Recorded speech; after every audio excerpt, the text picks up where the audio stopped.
Welcome to the Cyber Rants Podcast, where we're all about sharing the forbidden secrets and slightly embellished truths about corporate cybersecurity programs. We're ranting, we're raving, and we're telling you the stuff that nobody talks about on their fancy website and trade show giveaways, all to protect you from cyber criminals. And now, here's your hosts, Mike Rotondo, Zach Fuller, and Lauro Chavez. Welcome to the Cyber Rants Podcast. This is Zach Fuller, joined by, guess who? Mike Rotondo and Lauro Chavez. Yep, it's going to be one of those episodes. So we're going to dive right in. Today, we're winging it. There's some interesting stuff in the news. There are a lot of things going on. We're just going to chat, talk about what we're seeing, what's going on out there in the wild. And so let's get it all teed up. Mike, you want to kick us off with the news? App developers increasingly targeted via Slack DevOps tools. This is a very interesting story. Right now, Slack, Docker, Kubernetes, and other applications that allow developers to collaborate have become the latest vector for software supply chain attacks. Developers are increasingly under attack through the tools they use to collaborate and to produce code from cyber criminals and nation states. A cyber criminal claimed in September to have stolen Slack credentials to access and copy more than 90 videos representing the early development of Grand Theft Auto 6. According to Trend Micro, they discovered that attackers are systematically searching for and attempting to compromise misconfigured Docker containers. Neither attack involved vulnerabilities in the software programs, but targeted security missteps or misconfigurations by the developers in their test environments.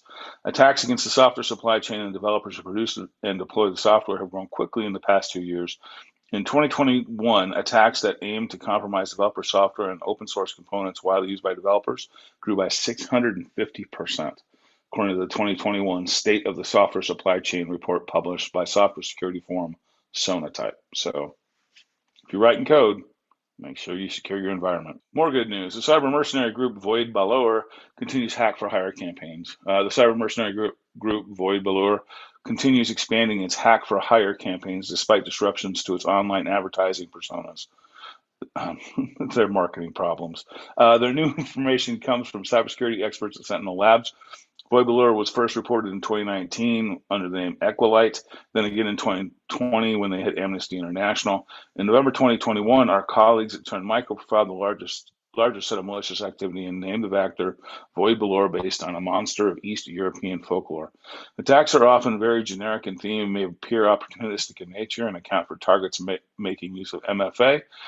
Further, the group regularly tries to gain access to well-known email services, social media, and instant messaging platforms and corporate accounts.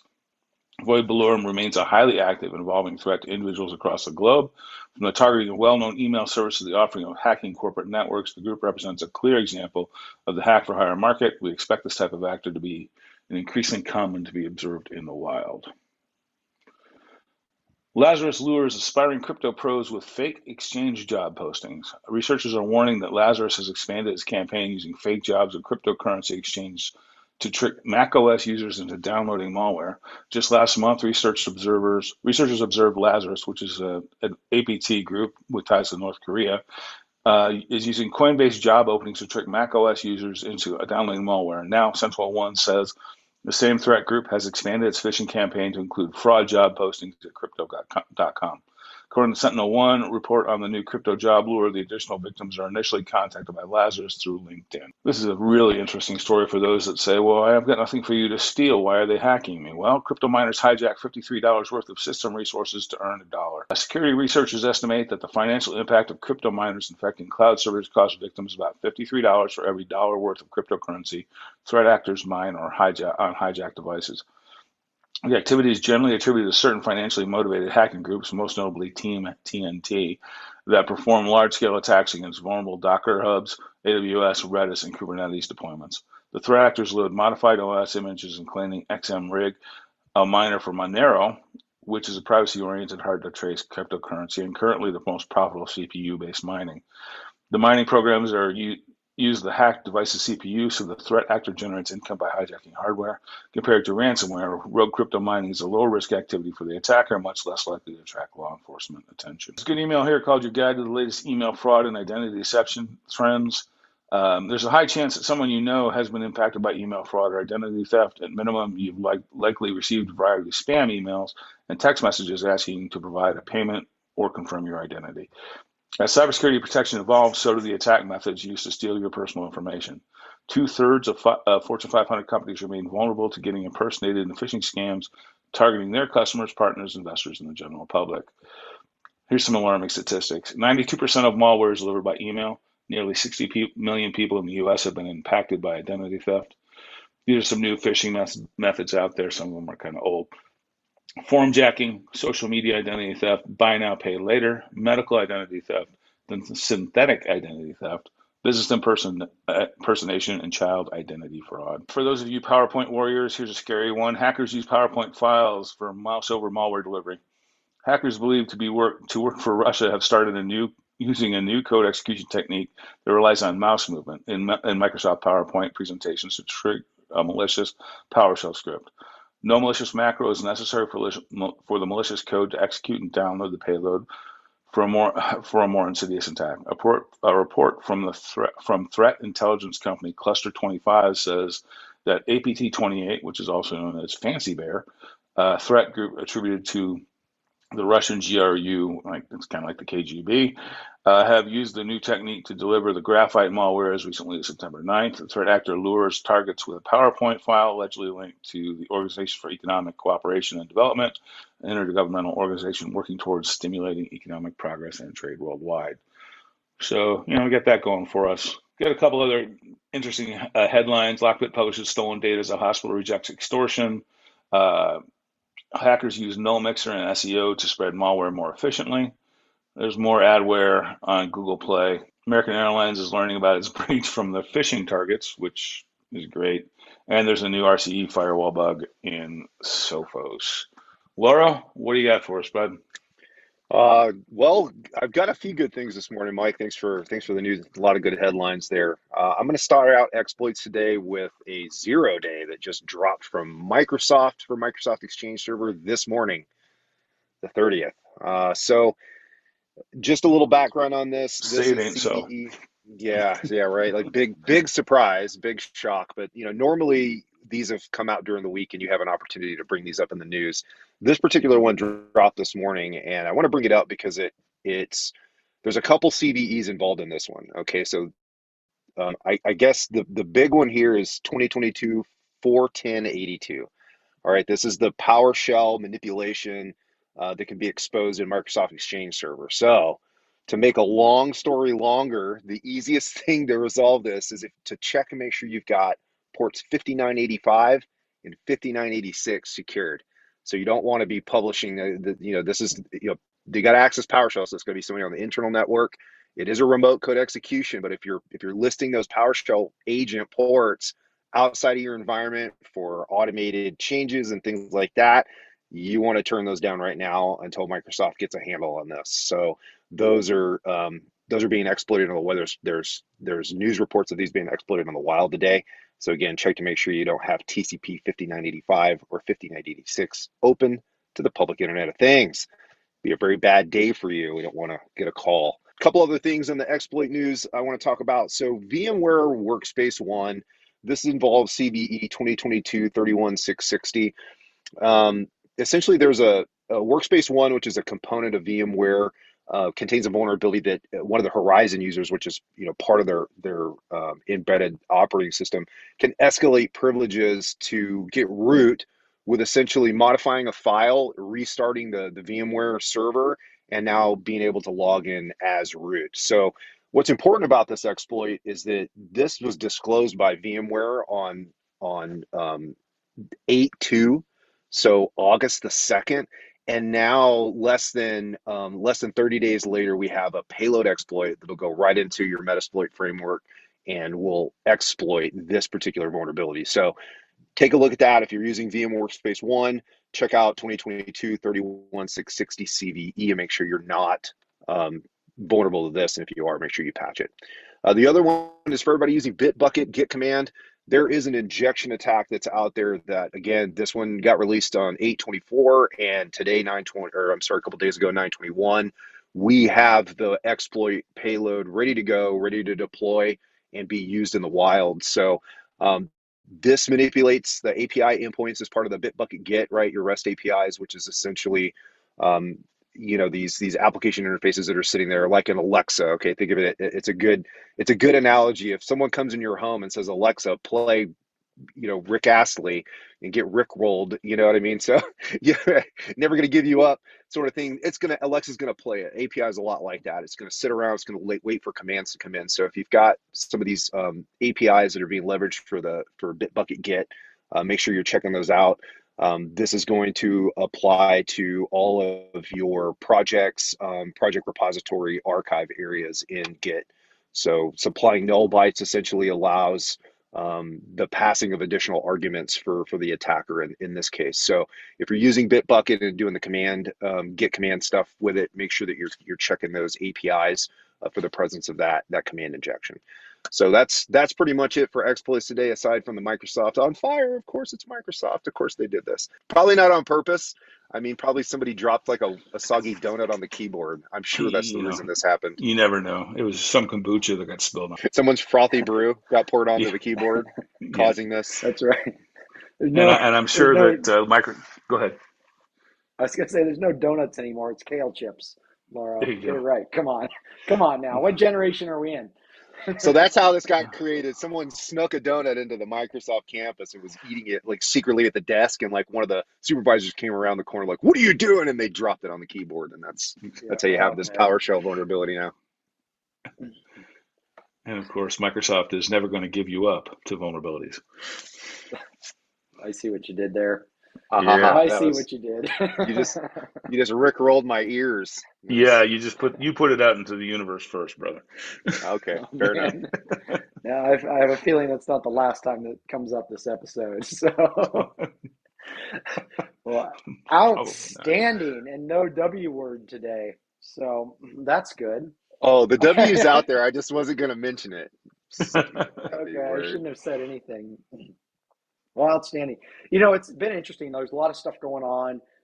I mean, there's always a lot of stuff going on. Who are we kidding, right? But just some interesting things, more and more ramp up of the MFA fatigue, right? It's like a big successful attack happens and everybody else latches on to, oh, well, we're going to try that too, right? And I bet a lot of the general public isn't aware of that at this point, so it's still probably highly effective. There's trusted applications getting attacked, all these great things. So looking forward to just seeing where the conversation goes today. But long story short, it doesn't sound like cybersecurity is coming to an end anytime soon. So we'll continue the discussion here right after a quick commercial break. Want even more Cyber Rants? Be sure to subscribe to the Cyber Rants podcast. Get your copy of our best-selling book, Cyber Rants, on Amazon today. This podcast is brought to you by Silent Sector, a firm dedicated to building world-class cybersecurity programs for mid-market and emerging companies across the U.S. Silent Sector also provides industry-leading penetration tests and cyber risk assessments. Visit silentsector.com and contact us today. And we're back with the Cyber Rants podcast today. We're just going to talk about some of the things that are on our minds. No particular agenda.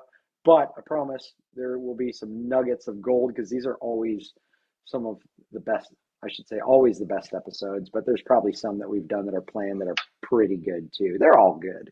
But wow, thanks for all the unnecessary pressure to make this a good podcast, Zach. I appreciate it. Look, all I can do is think about Rick Astley right now, so yeah. I'm pretty much toast for the next 20 minutes. So. Come on, Rick, let's roll. You mentioned the MFA exhaustion. I think like you talked about it. Once somebody figures out that method works, everybody jumps on it. There's another one out there. It's kind of out of the realm of what we normally talk about, but you may have heard about the USB stick that can unlock a late model Kia and a Hyundai, and you can essentially pop away the plastic around where your key fob goes in. And because these aren't vehicles with an actual key chip that does the Bluetooth pairing and that these models didn't have that, but you can take a USB because it's the right shape and plug it into there. It'll override the computer, essentially shorting it out and allow you to start the car. So there's been someone posted this on TikTok. It's been a couple months. This isn't, and it's honestly been around longer than that. I think it's really gained a lot more traction in the last couple months, but a couple kids figured this out, at a local mechanic shop, messing around, and then they make a TikTok video, and the next thing you know, everybody's trying to break into these late model Kias and Hyundais. And so in Chicago, one of the most popular items was the club, the age old metal bar that you put between your steering wheel. Yeah. It's the most low tech thing you could. I mean, aside from a boot on the tire, right? I mean, that's pretty much the most low tech security appliance that you can get. and Yeah. for whatever reason, that is the most popular item now due to the increase in thefts. And I think you're going to see similar activities with when again, when the bad guys get wind that something works well. Now here we go, right? Everybody's going to try to get their jabs in. So buy stock in Club now. It's good. It's always the low tech stuff that ends up working in the long run, isn't it? It is. Well, that's why humans will always be necessary in cybersecurity, is because it doesn't matter how high tech you make the appliances and the capabilities of quote unquote AI based cybersecurity, hunter seeker kind of thing. You always need the human. You always need the low tech piece to not only plug it up and care and feed it, but take care of Did you just burp on? Yeah, I didn't get to mute fast enough. That was awesome. I was trying to get to mute, and I started to burp before I clicked my finger. That was great timing. That was perfect. But yeah, I just said you got to care and feed these technologies, and yeah, just like that, Mike. Exactly. You guys are a bunch of savages. Tell you what. Yes. You try to make us, come in here and be professional, and that's not kind of how it goes in real life. Mike, in his Ohio State shirt. Real world, it's like a reality TV show going on. Kinda is. Yeah, I was gonna say, if you're listening to this podcast, you're taking a risk, right? Because you might hear some truth that you weren't ready for. Exactly. Yeah, that's true. Well, hey, on the topic of kind of old school, going back to the club, it's interesting too to see more and more trusted. It's like you can't trust anybody nowadays, right? And that's probably Zero trust, man. Insane, right? Yep. Zero trust. We're bringing it into the new age, and now it's the same thing that people in their rockers on the porch have been saying for 150 years. I remember the first time that conversation. I like to think that the first time that zero trust conversation happened between two gentlemen with coffee in their cups, or probably whiskey, if we know things better. But it was like, yeah, zero trust, man. It's about not trusting anybody. And the other technician's like, so we unplug the Ethernet cable from the rack. I'm like, no. It's not that much zero trust. Like I don't mean like full zero trust. I mean like 0 plus 0 plus 1 trust. Just a hint of trust. You can't hack a piece of paper, so there's always you can't, especially if you have bad handwriting. Yeah. The filing cabinet is the club of cybersecurity, right? Exactly. That's how it goes. But what I was saying is, it's interesting to see these attacks go on through trusted vendors, and I'm curious. This comes from a little bit of background in this stuff and a little bit of speculation. So this is not a guarantee, and I also don't want to get arrested for saying anything wrong here by the federal government.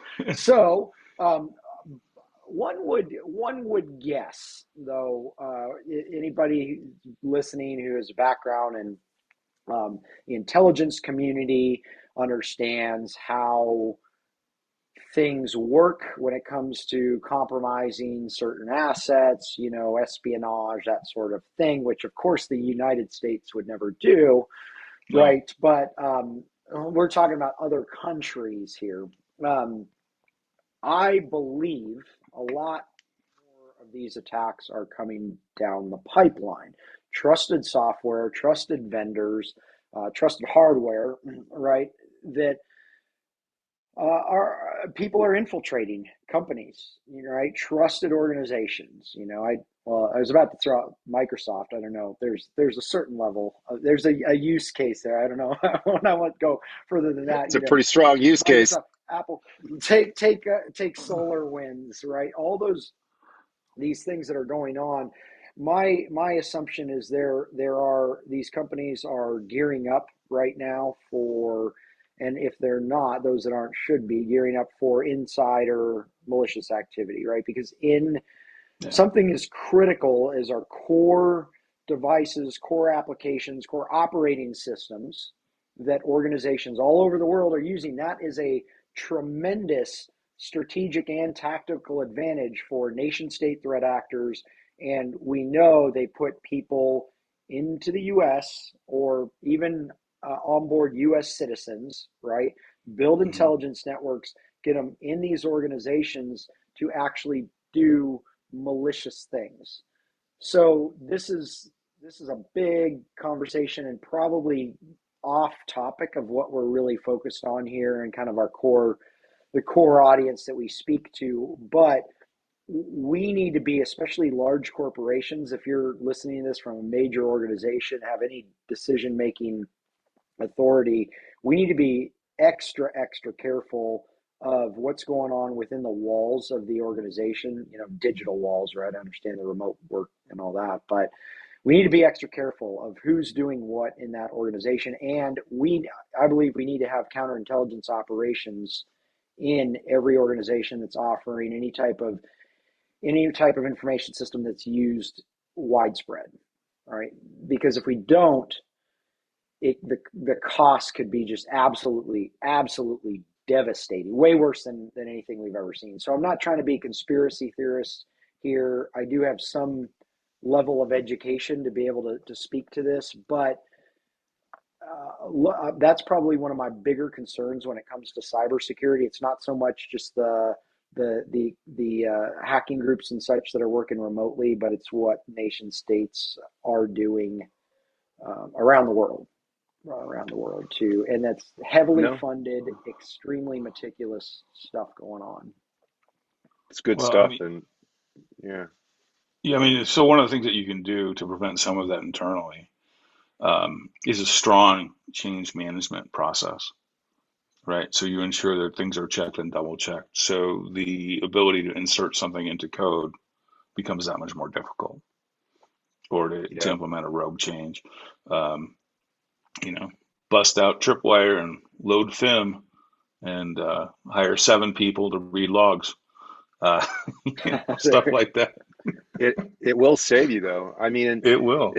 It's a good point, and I think that something that we can point to that's happened recently where we can demonstrate the insider threat is with the SIM card cloning that occurs when these cyber criminal rings try to steal someone's crypto wallets.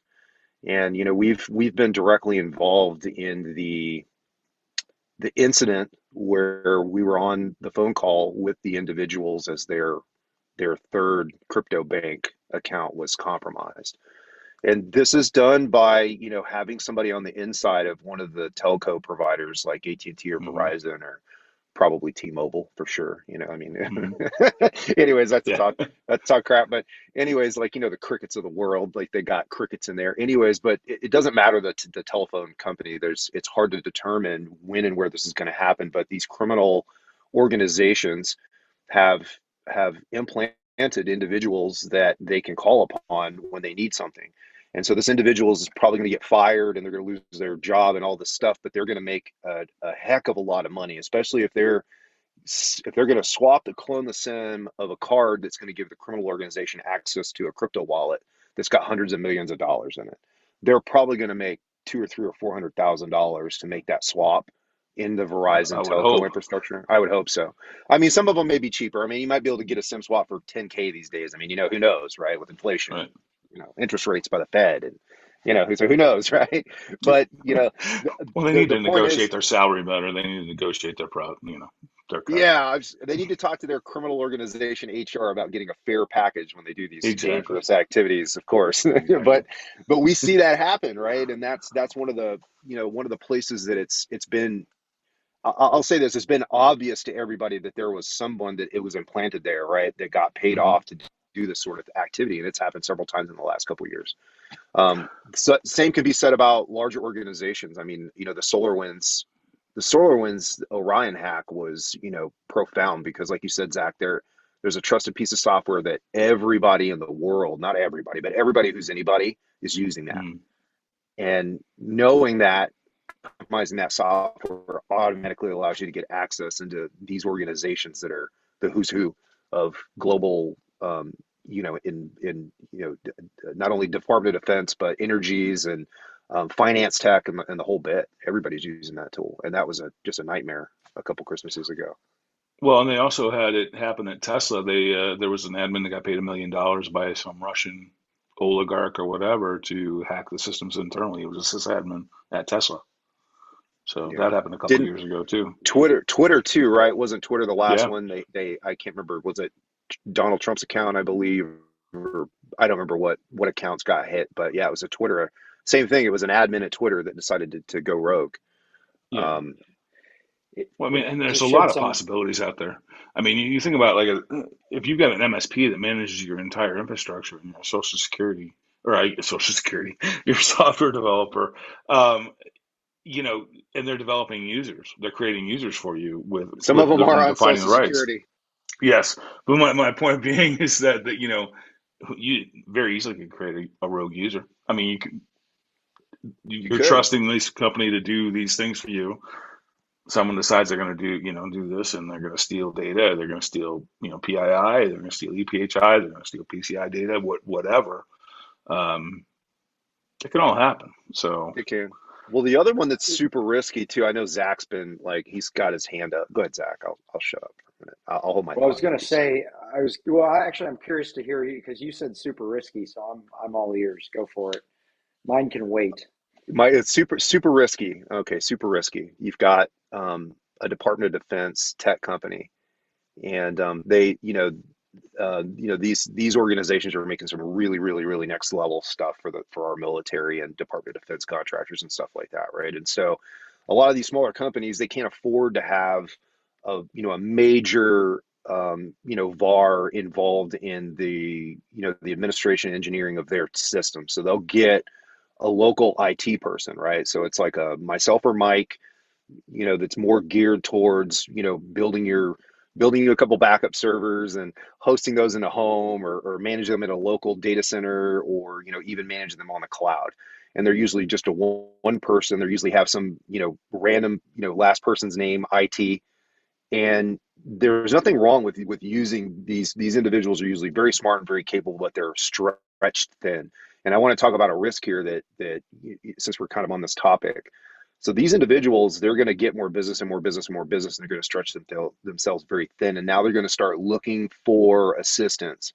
And that assistance is going to be difficult to find. And so they may reach out to an overseas vendor at this point to offset some of that, right? And now you've got a would-be validated, essentially, right? Your security's been validated. You're a United States citizen. You're operating IT infrastructure for these Department of Defense contractors. But now you've subletted some work to offset stuff that you can't handle to an overseas environment. And now they have access to all of these organizations, and a lot of that doesn't get approved.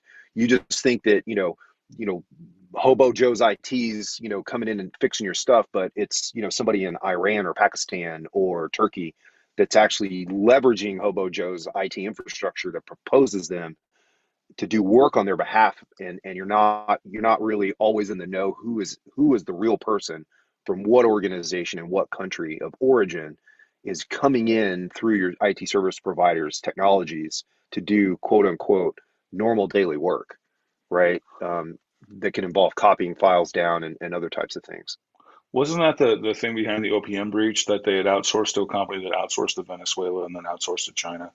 Yeah, That was the whole thing behind the OPM breach. yeah, it was always finding it was shifting the work to another set of hands, and Yeah. so it's just like building a home. If you subcontract the drywall and the drywall contractor's like, my guys are all busy, but I got these guys from Skid Row. They're gonna come over and drywall your Yeah. house, and you may not know that happened, right? You just come back and you're like, who did the drywall here, you know? So Yeah. that really happens, and you've got these one individual, one human IT shops, and not only do you have the limitation of the human in general, right? Because you can only do so much, really, effectively, right? You may be able Mhm. to handle 14 companies, but can you handle 14 companies do as good of a job as you could do if you're only handling 3 or 4? And so the performance will start to wane. Customers might complain. this individual is going to reach out for help, probably not going to be able to find it locally, is going to go and use some form of online service that doesn't vet their individuals as well. And that's kind of how this starts, right? Microsoft, and you can take any large vendors the same way. They're looking for developers.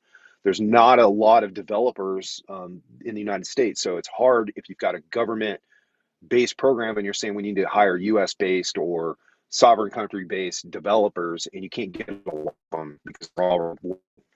So what's the next thing you do, right? You look at another country, another organization. And a lot of the organizations in Turkey and Iran and Pakistan and India, they'll put their company headquarters in like the UK. So it looks like you're hiring a UK company, but all of the people doing the work are in various countries that are less than preferred, I'd say, to do that type of intense thing for your IT infrastructure. Yeah, I remember the old days. Old days back in the 90s when I was working on Lotus Notes, there were not for export pieces of software we couldn't send overseas. So I mean that's how serious it was then. I don't know if it's still that same way now. Do we have those controls in place? But it's something that we have to revisit. So, There was or something at maybe, one point for our NVIDIA graphics cards, like, and I think processing chips too at one point, like Intel yeah. couldn't export but certain chipsets to the other parts of the world because of Yeah. the security ramifications, right?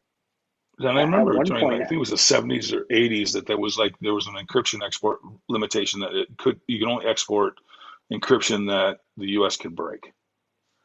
Um, hmm, Encrypted devices that the U.S. could break. I think it was called the Sailor chip with IBM. So, I can't remember which computer it was, but Apple even came out with a computer that at the time was considered so powerful that it was a consumer, device at the time that's so powerful they wouldn't export it to certain countries. So like government restriction. They thought it would be too much. I don't remember. It wasn't that long ago either. Yeah, that was But one of the first MacBook Pros, I think, or maybe it was the consumer available Pro workstations or something like that. I do remember that too. yeah, But yeah, there was yeah. chips that weren't allowed to get sent. I think the moral of the story here is know the industry and know the data you're protecting. Obviously, that's pretty clear, but understand your vendors, all right, and where that information is going. Like Mike said, or maybe it was you, Laura, that they could have a UK headquarters, and then that work could happen who knows where. So I think there's tremendous benefits from offshore development teams in certain situations and such, but you got to know that's a whole business in itself, knowing who's who. Usually it's good to have somebody that's maybe dual citizen or back and forth that you know and trust, and have the ability to have some recourse, hopefully on a US based company if things go bad as well, because I mean, just legally speaking, it's very, very tough to get any kind of recourse when you're dealing with overseas operations for overseas companies. So that being said, also look and going into kind of what can you do about it on the human element side. I mean, it's some of the soft stuff that really helps prevent the rogue and malicious employee scenarios. I mean, it's never going to be 100%, never going to be perfect, but I mean, it's culture, and understanding what's going on with your people, that sort of thing. There is a component when you're looking to build a source in the intelligence world, right? Which is essentially what the cyber criminals are doing. They're looking for somebody in your organization that has some triggers that they can pull that will cause them to do certain malicious activities that maybe otherwise in life they wouldn't do. A lot of times these are financial hardships. It might be something. It might be something big. It might be a divorce. It might be something that causes them to have some sort of huge overhead or something like that. And if they're posting about this stuff on social media, guess what? The cyber criminals are going to say, "Oh yeah, that looks like somebody we can reach out to. Hey, how would you like to make an extra 10 grand? It's right. easy. Nobody will trace it. Nobody will know, right? They're going to have those conversations, and that's exactly how they do this. They're also looking for people that are just flat out pissed off, right? chip on their shoulder. They're angry. They want to get back at the company. And again, where are they going to go to get this information? Nowadays, most of the time, it's going to be social media. Sometimes in large organizations, there may be somebody in there that's, and not to sound like a conspiracy theorist, but this in fact happens.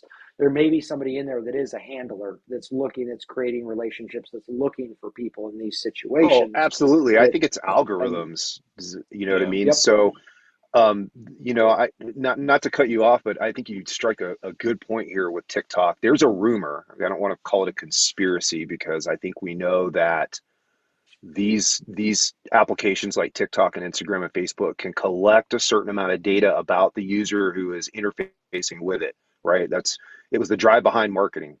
Okay, well, there's a rumor that TikTok and is being used specifically to create behavioral categories and behavioral traits around humans that are interfacing with it. And so, just like you said, now they have a behavioral category to put a certain user in, and they have those categories are being, looked at and reviewed on the back end by AI to say this individual, based on what they post and what they like, is more susceptible to potentially doing something we might need them to do in their daily work, right? So I think that those behavioral profiles are being built. Again, there's talk about this that they're using a lot of the social platforms to build these sort of behavioral profiles where they can kind of isolate you in a group and say, well, he's listening to Ohio State all the time and he's wearing an Ohio State shirt in all his pictures. He must like Ohio State, you know what I mean?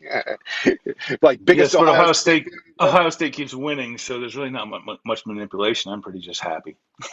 Yeah, exactly. It's like Mike Rotundo, biggest Ohio State fan in the world. He'd be like, "How'd you know that? Because you're wearing an Ohio State shirt, man." But yeah, that's how it's simple observations. Like, they're going to build familiarity. They're going to get right in the door. That's Mm. part of it. Social engineering 101. Right. Well, hey, we're running up on time here, but this has been a super interesting. And I think there's so much we could dig into here, but uh, we want to keep along with the topic. And a lot of this is going to be very difficult for mid-market, emerging size companies to handle. But I think if they can understand the basics, what to watch out for, that's helpful. So any final words of wisdom before we wrap up? Uh, Stay off social media. You don't need it. Move on from it. yeah, that's a good one. That's a hard one. I'll Yeah. say my words of wisdom is that remember as you traverse the dangers of the Internet of Things that everything you do and say and click is being recorded to a big flat text file in a database that can be searched later. Yep. So everything is being archived. Everything you do, everything you like, everything you click on, and it's going to build a story one day about you. And Yeah. for all of those out there participating, think about what that story is going to say at the end of that data profile. What is that story going to say about you? Shoot, So just think keep about that your in mind. browser history. Yeah, I've got an emergency. I've got one of those bracelets. It doesn't call Yeah. for help. It deletes my browser history if I'm about to There you die. go. I gotta tell you, real quick story. I was interviewing some high school, doing some mock interviews for some high school kids for their advanced placement for they wanted to be cybersecurity. And one of the things I said was get off social media. And you should have seen their eyes. They were like saucers. They were like, "What? How does that even happen?" So it needs to happen. Yeah. What Except do you TikTok, you mean can stop trust being? that one. That's fine. Yeah, right. TikTok is not good. Well, Well, yeah, moderation, that's right? Moderation is key for all things. right. But yeah, just remember when you're playing in the digital realm, everything about you is being recorded to text. Yeah, Everything, even Yeah. this podcast. yeah, Yeah, it is important to accept the fact that, hey, people are going to use this stuff. It's going to be out there. They're going to be doing it. So I agree 100% on be conscious of what you're putting out there and conscious of what's going out there, whether you're pushing it or not, right? Your cell right. phone knows a tremendous amount about your life. So just understand that. I think the listeners to this show certainly know that and understand that, but I think it's important if we can share this and remind people to educate their teams and people around them and their families and their kids, then we've done something good for the world. And that's That's good. That's what we want to be doing here. So thank you for listening to the Cyber Rants podcast. Hope you enjoyed this episode. We always like to take some time and just talk about what's on our minds, but we also want to talk about what's on your mind. So reach out. LinkedIn is a great place. cyberrantspodcast.com. Rate the episodes, share, all that good stuff. Help us get this information out, and we greatly appreciate you. We will see you on the next episode. Pick up your copy of the Cyber Rants book on Amazon today. And if you're looking to take your cybersecurity program to the next level, visit us online at www.silentsector.com. Join us next time for another edition of the Cyber Rants podcast.